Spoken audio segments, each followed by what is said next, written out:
এমন একটা রাজ্যে আছেন যেখানে ৮,৪০০ স্কুল বন্ধ, কিন্তু শেষ আবগারি লাইসেন্স পেয়েছে প্রায় ১২,৫০০ লোক। জওহরলাল নেহরুকে নিয়ে, তাকে তো নিয়ে এখন বিজেপি অনেক।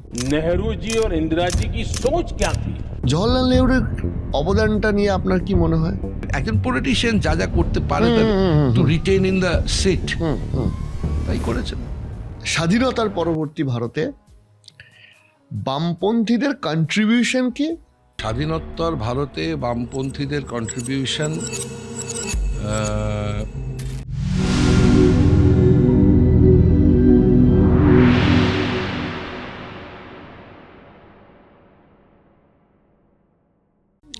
আপনাকে অনেকক্ষণ আটকে রেখেছি, প্রচুর প্রশ্ন আসছে।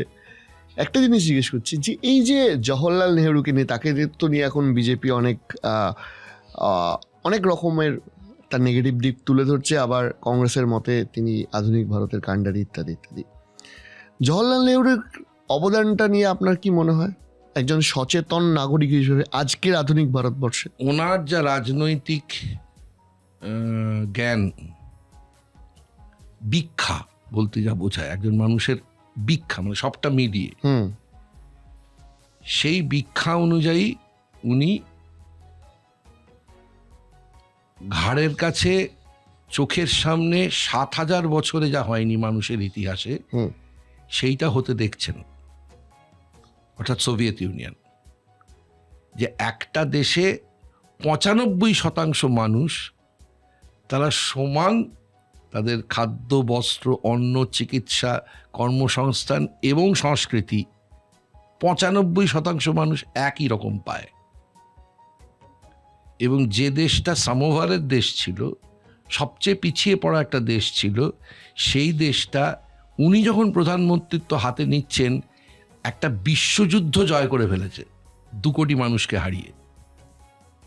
এটা ওনার চোখের সামনে দেখা। ৭,০০০ বছরের ইতিহাসে যা ঘটেনি। আর বাড়ির পাশে, ঘরের পাশে আর একটা দেশকে দেখতে পাচ্ছে যে পুরো সামন্ততান্ত্রিক ব্যবস্থাটাকেই উচ্ছেদ করে ফেলার পথে, চায়না। তো এই দুটো যদি আপনার সামনে থাকে, যে ৭,০০০ বছরের মানুষ কোনোদিন শ্রেণীহীন একটা অবস্থায় থাকেনি, এই প্রথম থাকছে। তারপর তারা এত দূর ক্ষমতা ধরল যে তারা বিশ্বের সবচাইতে ইন্ডাস্ট্রিয়ালিস্ট একটা দেশগুলোর মধ্যে অন্যতমতে পরিণত হয়ে গেল বাই 1939। ভূমি সংস্কার চায় না, এরকম একদল লোককে তাকে সঙ্গে নিয়ে চলতে হচ্ছে এবং সরকার রাখতে হচ্ছে। তার মধ্যে যতটা পারা যায় বড় শিল্প ইত্যাদি ইত্যাদি ইত্যাদি ইত্যাদি করে এগিয়ে যাওয়া যায়। আবার একই সঙ্গে সঙ্গে খুব সতর্ক দৃষ্টিভঙ্গি, র্যাডিক্যাল যেন মাথা না তুলতে পারে, এটা যেন ঠিক রাখে। একজন পলিটিশিয়ান যা যা করতে পারে to retain in the seat, তাই করেছেন। এবার আমি সব থেকে ইম্পর্টেন্ট প্রশ্নটা করছি আপনাকে। আরেকজন হচ্ছে রবীন্দ্রনাথের সংঘ। ওনার মেয়েও তো বিশ্বভারতীতে দীর্ঘদিন রাষ্ট্রীয় হয়েছিলেন, বাঁচিয়েছিলেন ভবাবাবু, ঋত্বিক ঘটক বাঁচিয়েছিলেন, যে কারণে সারা জীবন ইন্দিরা গান্ধী যতদিন বেঁচে ছিলেন এবং ঋত্বিক ঘটক যতদিন বেঁচে ছিলেন, মৃণালিনী সারাভাই আর উনি, খবরটা নিয়ে দেখবেন, ডেঞ্জারাস খবর। আমি এবার আপনার কাছে সব থেকে গুরুত্বপূর্ণ আমার প্রশ্নটা জিজ্ঞেস করব, যে ভারতীয় রাজনীতিতে বা ভারতের স্বাধীনতার পরবর্তী ভারতে বামপন্থীদের কন্ট্রিবিউশন কি, আর বামপন্থীরা কি কি করেছে বা কোথায় আছে, আপনি কি মনে করেন ওভারঅল? স্বাধীনোত্তর ভারতে বামপন্থীদের কন্ট্রিবিউশন, প্রথমত তো মানে আমি অন্তত মনে করি পশ্চিমবঙ্গ, কেরালা, ত্রিপুরা মিলিয়ে ভারতবর্ষের চাষিদের যে ভয়াবহ মানে কি বলবো দমনমূলক নীতি তৈরি হয়েছিল সূর্যাস্ত আইনে, যে কারণে চাষিরা একেবারে সব দিক থেকে বঞ্চিত হয়ে যায়। তার বদলে তাদের ফিরিয়ে দিতে পেরেছিল, যদিও সেই স্লোগান নিয়ে সমস্যা তৈরি হয়েছিল, তেভাগার স্লোগান, লাঙল যার জমিদার।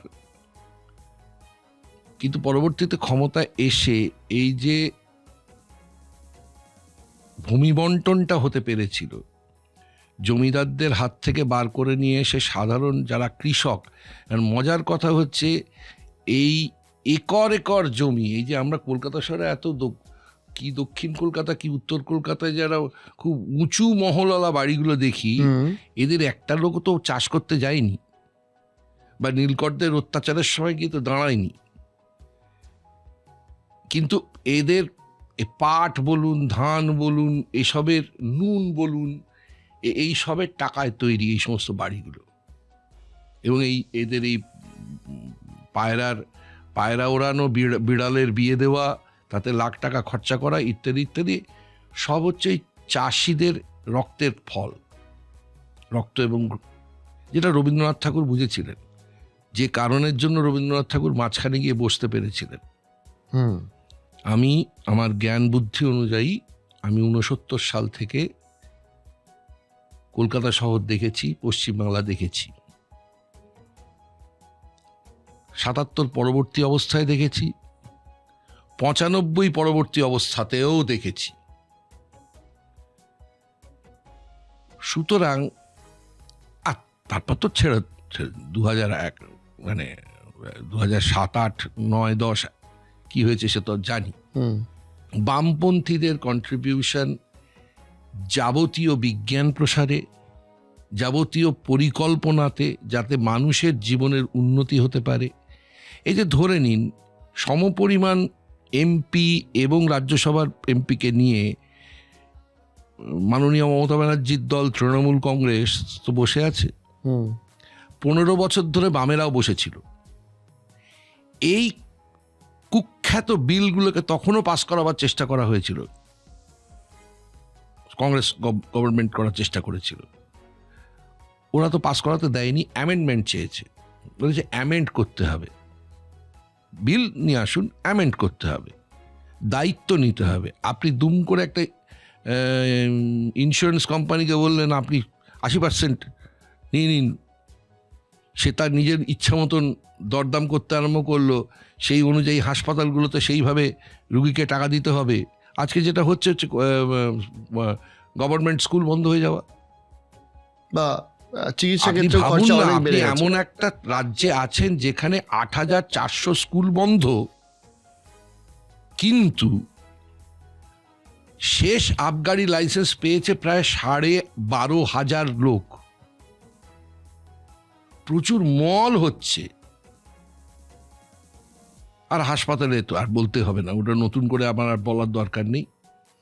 এই নিয়ে বামফ্রন্টের সময়ও চেঁচামেচি যতদূর আমার বোধ বুদ্ধি অনুযায়ী করেছিলাম, যে কেন আপনার কাছে একটা জায়গা আছে সেখানে আপনি একটা 3 তলা বিল্ডিং করে দেবেন না, খাট লাগিয়ে দেবেন না, 50 টাকা করে নিন, এবং ওখানে একটা মাইক্রোফোনের ব্যবস্থা রাখুন যে অমুক